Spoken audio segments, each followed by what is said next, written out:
ഇപ്പോൾ വി.ഡി. സതീശൻ മാധ്യമങ്ങളെ കാണുന്നത് തത്സമയം. സോഷ്യൽ മീഡിയയിൽ വനിതാ കോൺഗ്രസ് നേതാക്കന്മാര് CPM-ൽ ജോയിൻ ചെയ്യുമെന്ന് പറഞ്ഞ് തെറ്റായ വാർത്ത കൊടുക്കുകയാണ്. ഞാൻ പറഞ്ഞു, ഈ AKG സെന്ററിലിരുന്ന് സോഷ്യൽ മീഡിയ കൺട്രോൾ ചെയ്യണവര് എന്തൊക്കെയാണ് ചെയ്യുന്നത്? ഷാനി മോള് CPM-ൽ ജോയിൻ ചെയ്യുമെന്ന് പറഞ്ഞ് വാർത്ത കൊടുത്തു. ഷാനി മോള് പിതാവ് മരിച്ചിട്ട് ഒരാഴ്ച പോലും ആയിട്ടില്ല. അവരുടെ പിതാവ് തെരഞ്ഞെടുപ്പിന് മുമ്പ് UDF-ന്റെ രാഷ്ട്രീയമായ അടിത്തറ ഞങ്ങൾ വിപുലീകരിച്ചുകൊണ്ടിരിക്കുന്നത്. പിന്നെ അത് കേരള കോൺഗ്രസ് ആയിരിക്കും, മറ്റൊരാളായിരിക്കും എന്ന് ഞങ്ങളാരും പറയില്ല.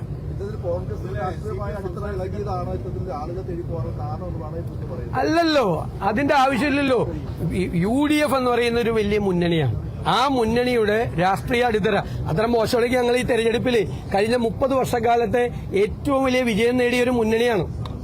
പഞ്ചായത്ത് രാജ് നഗരപാലിക ബില്ല് വന്നതിന് ശേഷം 95-ന് ശേഷം 30 വർഷത്തിനിടയിലെ ഉജ്ജ്വലമായ ഒരു രാഷ്ട്രീയ വിജയം നേടി നിൽക്കുന്ന ഞങ്ങൾ ദുർബലമാണെന്ന് ശത്രുക്കൾ പോലും പറയില്ല. പുറത്തു പറയുമായിരിക്കും, മനസ്സിൽ വിചാരിക്കില്ലല്ലോ. ഞങ്ങൾ ദുർബലമായ സ്ഥിതിയാണോ? കേരളത്തിൽ എല്ലാ തെരഞ്ഞെടുപ്പുകളും വിജയിച്ച ഒരു മുന്നണി. എങ്ങനെ? എത്രയെല്ലാം ഭൂരിപക്ഷത്തിന്? ഇരട്ടി ഭൂരിപക്ഷത്തിന്, 4 ഇരട്ടി ഭൂരിപക്ഷത്തിന്, 5 ഇരട്ടി ഭൂരിപക്ഷത്തിനെല്ലാം വിവിധ ഉപതെരഞ്ഞെടുപ്പുകൾ ജയിച്ചൊരു മുന്നണി. തദ്ദേശ സ്വയംഭരണ സ്ഥാപനങ്ങളിലേക്ക് നടന്ന ഉപതെരഞ്ഞെടുപ്പുകളെല്ലാം വിജയിച്ച ഒരു മുന്നണി. പാർലമെന്റ് തെരഞ്ഞെടുപ്പിൽ ഉജ്ജ്വല വിജയം നേടിയ ഒരു മുന്നണി. 30 വർഷത്തെ ഏറ്റവും തിളക്കമാർന്ന വിജയം നേടിയ UDF. എന്നിട്ട് ഞങ്ങൾ ദുർബലരാണ് എന്ന് ആരാ പറയുന്നത്? പറഞ്ഞു, അങ്ങനെ വിചാരിച്ചോട്ടെ, അങ്ങനെ ഒന്ന് വിചാരിച്ചാൽ മതി, മാറ്റം വരരുത്. കാരണം തെറ്റായ വിചാരങ്ങൾ നല്ലതാണ്. ഞാൻ പറഞ്ഞല്ലോ, ഞങ്ങൾ ടീം UDF.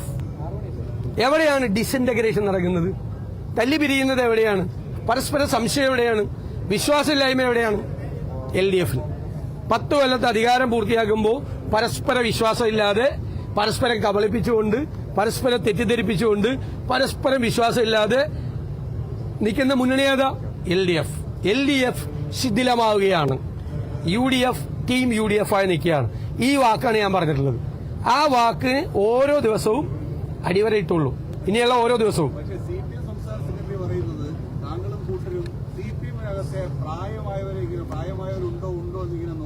എന്നാ പിന്നെ ചെറുപ്പക്കാരെ അടുത്ത് പ്രായമായവരെ കൊണ്ടുപോകുന്നതിന്റെ വിഷമമുണ്ടെങ്കിൽ അടുത്തത് വേണേൽ ചെറുപ്പക്കാരെ നോക്കാം.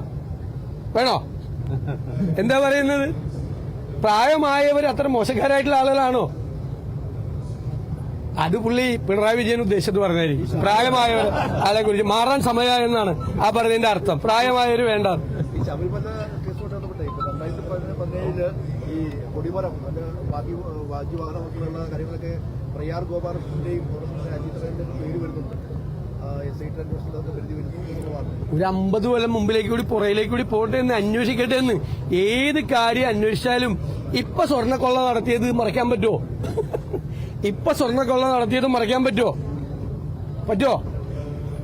പറ്റുമെങ്കിൽ പറയാം.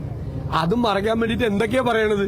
സോണിയാഗാന്ധിയുടെ പേര് വരെ വലിച്ചയച്ച് സ്വർണ്ണക്കൊള്ള മറയ്ക്കാൻ വേണ്ടിയിട്ട്. എന്ത് ചെയ്താലും CPM നേതാക്കന്മാര് 2-3 പേര്, ബാക്കി ജീവനക്കാരടക്കം, CPM അനുഭാവികളടക്കം ജയിലിൽ കിടക്കുവാണ് അയ്യപ്പന്റെ സ്വർണം കവർന്നതിന്. അവരെ സംരക്ഷിക്കാൻ വേണ്ടിയിട്ട് ശ്രമിക്കുകയാണ് ഇപ്പോഴും. ഇനിയും പുറത്തു നിൽക്കുന്നുണ്ട്. അവരെ സംരക്ഷിക്കാൻ മുഖ്യമന്ത്രിയുടെ ഓഫീസും CPM ശ്രമിക്കുകയാണ്. അയ്യപ്പന്റെ സ്വർണം കവർന്നെടുത്ത ആളുകൾ ഇപ്പോഴും ജയിലിൽ കിടക്കുക. അവരിപ്പോഴും പാർട്ടിക്കാരാണ്. അവർക്കെതിരായി ഒരു നടപടി പോലും എടുക്കാത്തവരാണ് ഇവര്. കാരണം അവർക്കെതിരായി നടപടിയെടുക്കാൻ പേടിയാണ്. അവരെ സംരക്ഷിക്കുകയാണ് CPM. അവർക്ക് കൊട പിടിച്ചു കൊടുക്കുകയാണ്. അവസാനം കോടതി ഇടപെട്ടിട്ടില്ല. ഇന്നലത്തെ അറസ്റ്റ് പോലും നടന്നത് അല്ലേ? അതൊക്കെ അന്വേഷിക്കട്ടെ എന്ന്. എന്തുണ്ടെങ്കിലും അന്വേഷിക്കട്ടെ എന്ന്. 50 കൊല്ലം മുമ്പുള്ളത് കൂടി അന്വേഷിക്കാൻ പറ. ദേവസ്വം ബോർഡ് ഉണ്ടായ കാലം മുതലുള്ള കൂടി അന്വേഷിക്കാൻ പറ. അപ്പോൾ ഈ കവർച്ച ഇല്ലാതാവില്ലല്ലോ. അതായിക്കോട്ടെ.